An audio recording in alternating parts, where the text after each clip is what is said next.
नमस्कार दोस्तों, मैं दिनेश जोशी एक बार फिर से आप सभी महत्वाकांक्षी लीडर्स का हमारे YouTube चैनल में हार्दिक स्वागत करता हूं। आज मैं इस वीडियो में एक बहुत ही इम्पोर्टेंट टॉपिक के ऊपर बात करने वाला हूं। बहुत सारे लीडर्स की तरफ से अक्सर मुझे ये सवाल सुनने को मिलता है कि नेटवर्क मार्केटिंग इतना अच्छा, इतना बढ़िया, इतना बेहतरीन बिजनेस होने के बावजूद भी ज़्यादातर लोग इस बिज़नेस को करते क्यों नहीं हैं। अच्छे से समझाने के बावजूद भी, बार बार फॉलोअप करने के बावजूद भी 90% से ज़्यादा लोगों को ये बिज़नेस समझ में क्यों नहीं आता है। दोस्तों, बहुत ज़बरदस्त लेसन आपको इस वीडियो में सीखने को मिलने वाला है, लेकिन सीख सिर्फ वही लोग पाएंगे जो सीखने के लिए रेडी हैं। सो जल्दी से कमेंट बॉक्स में लिखकर बताइए कि क्या आप सभी लोग सीखने के लिए रेडी हैं। टाइप कीजिए यस आई एम रेडी और साथ में आपकी कंपनी का नाम भी ज़रूर लिखिएगा।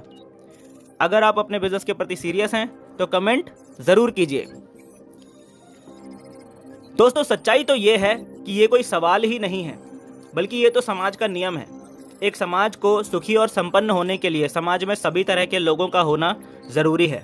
हमें समाज में डॉक्टर्स भी चाहिए, हमें समाज में लॉयर्स भी चाहिए, इंजीनियर्स भी चाहिए, टीचर्स भी चाहिए, पुलिस वाले भी चाहिए और फौजी भी चाहिए। क्या इन सब के बिना हम एक सुखी और संपन्न समाज की कल्पना कर सकते हैं? नहीं कर सकते। हमें समाज में सभी तरह के लोग चाहिए, लेकिन अगर हम ये सोचें कि सभी लोग डॉक्टर्स बन जाएं, तो क्या ये पॉसिबल है? बिल्कुल नहीं।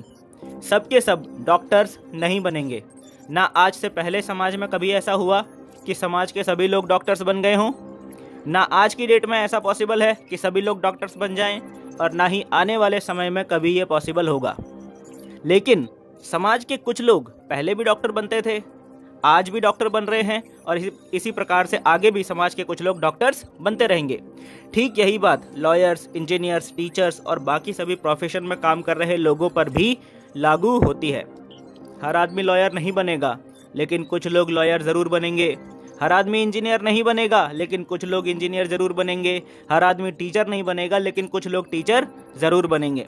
हर आदमी पुलिस में भर्ती नहीं होगा, लेकिन कुछ लोग पुलिस में भर्ती ज़रूर होंगे। हर आदमी फ़ौज में नहीं जाएगा, लेकिन कुछ लोग फ़ौज में ज़रूर जाएंगे।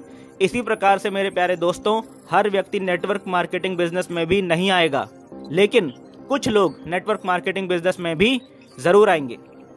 अब मैं आगे जो आपको समझाने जा रहा हूँ, इसे बहुत ध्यान से सुनना और बहुत अच्छे से समझना। प्रॉब्लम लोगों में नहीं है, प्रॉब्लम हमारे माइंडसेट के अंदर है। हम सोच रहे हैं कि हम जिसको भी बताएंगे वो सबके सब ज्वाइन हो जाएंगे।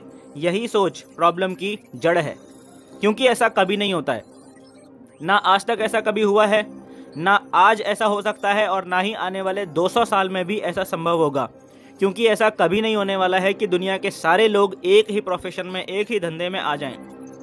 हमें समझना होगा कि यहाँ पर लॉ ऑफ एवरेज के आधार पर काम चलता है। नेटवर्क मार्केटिंग बिजनेस में हर व्यक्ति को सफलता लॉ ऑफ एवरेज के आधार पर काम करने से मिलती है। आप जितने भी लोगों से बात करेंगे, उनमें से कुछ लोग ऐसे हमेशा आपको मिलते रहेंगे जो कभी भी इस बिज़नेस को ज्वाइन नहीं करने वाले हैं। आप कितनी भी वैलिड बात कर लो, हर व्यक्ति ज्वाइन नहीं करेगा। आप उनको कितना ही बड़ा बिजनेस दिखा दो, कितनी ही अच्छी अपॉर्चुनिटी दिखा दो, आप उनको कितना मोटिवेशन दे दो, यानी आप कुछ भी कर लो, कुछ लोग ऐसे आपको ज़रूर मिलेंगे जो आपकी बात पूरी तरीके से वैलिड होने के बावजूद भी आपके साथ ज्वाइन नहीं करेंगे। ये बात तय है, और हम ऐसे लोगों को ढूंढ भी नहीं रहे हैं। हम किन लोगों को ढूंढ रहे हैं? हमें पता है कि जब मैं 100 लोगों से बात करूंगा तो 100 में से मुझे लगभग 80-85 लोग ऐसे मिलने वाले हैं जो ये बिज़नेस नहीं करेंगे, और उन 80-85 लोगों के लिए तो मैं इस बिज़नेस में आया भी नहीं हूँ। समझ रहे हैं क्या बोल रहा हूँ मैं? चलिए इस 80-85 को थोड़ा सा और बढ़ा लेते हैं। हम मान लेते हैं 95। मान लेते हैं कि 100 में से 95 लोग आपके मुँह पर बोल देते हैं कि मेरे को नहीं करना, मेरी मर्जी, नहीं करता मैं, तू कितनी ही अच्छी बात कर रहा है, मेरे को नहीं करना, बस मेरे को करना ही नहीं है, तू कुछ भी बोल, तू कुछ भी समझा, नहीं करूंगा मैं।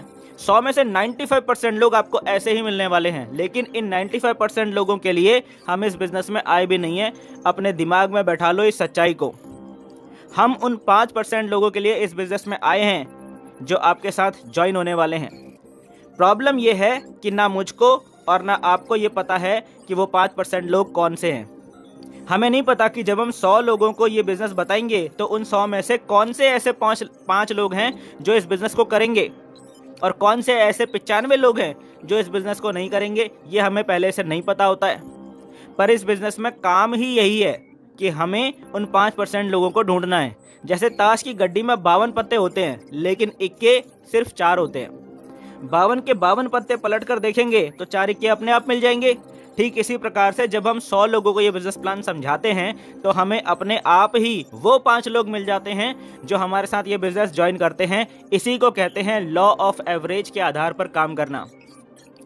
मन को पहले से ही इस बात के लिए रेडी रखो कि 100 में से 95% लोग इस बिजनेस में नहीं आएंगे। अभी कुछ लीडर्स इस बात को लेकर परेशान हैं कि उनके साथ में लोग ज्वाइन तो हो जाते हैं लेकिन फिर ज्वाइन होने के बाद छोड़कर चले जाते हैं। तो जो लोग ज्वाइन होने के बाद भी बिजनेस छोड़कर चले जाते हैं उनके लिए भी आपको परेशान होने की ज़रूरत नहीं है। हम कौन होते हैं सामने वाले का भविष्य डिसाइड करने वाले? हमें सिर्फ अपना काम करते रहना है, पत्ते पलटते रहना है, यानी लगातार लोगों को बिजनेस दिखाते चले जाना है। मैंने पहले भी कई वीडियो में इस बारे में आप लोगों से जानकारी शेयर की है कि यदि आपकी टीम के कुछ प्रतिशत लोग इनएक्टिव हो जाते हैं यानी बिजनेस में क्विट कर देते हैं तो भी आपको घबराने की बिल्कुल ज़रूरत नहीं है। ये एकदम नेचुरल प्रक्रिया है, ऐसा सबके साथ होता है। लेकिन यदि आपकी पूरी की पूरी टीम इनएक्टिव हो जाती है तो ऐसा आपकी खुद की गलती की वजह से हुआ होता है। तब आपको अपने काम करने के तरीके में सुधार करना ज़रूरी होता है। सो दोस्तों याद रखिए, 95% लोग इस बिज़नेस को छोड़कर इसीलिए चले जाते हैं क्योंकि उनका भविष्य कहीं और किसी और फील्ड में लिखा हुआ है। इसीलिए कौन लोग इस बिज़नेस को छोड़कर चले गए या कितने लोग इस बिज़नेस को छोड़कर चले गए, इस बात की परवाह करने की ज़रूरत बिल्कुल नहीं है। और ना ही इस बात की परवाह करने की ज़रूरत है कि कितने लोगों ने आपको इस बिज़नेस करने के लिए मना कर दिया। हम ढूंढ रहे हैं हमारे जैसे माइंडसेट के लोगों को, यानी जो लोग इस बिज़नेस को हमारे साथ ज्वाइन भी करेंगे और यहाँ सीरियसली काम भी करेंगे। और याद रखिएगा कि ऐसे लोगों को ढूंढने के लिए हमें सबसे पहले अपनी काबिलियत और कौशल्य को बढ़ाना पड़ता है, अपनी ट्रेनिंग और एजुकेशन को बढ़ाना पड़ता है, अपनी स्किल्स को बढ़ाना पड़ता है, अपने आप को लगातार पहले से ज़्यादा काबिल बनाते रहना होता है। क्योंकि माय डियर फ्रेंड्स, काबिल लोग सिर्फ काबिल के साथ ही आते हैं।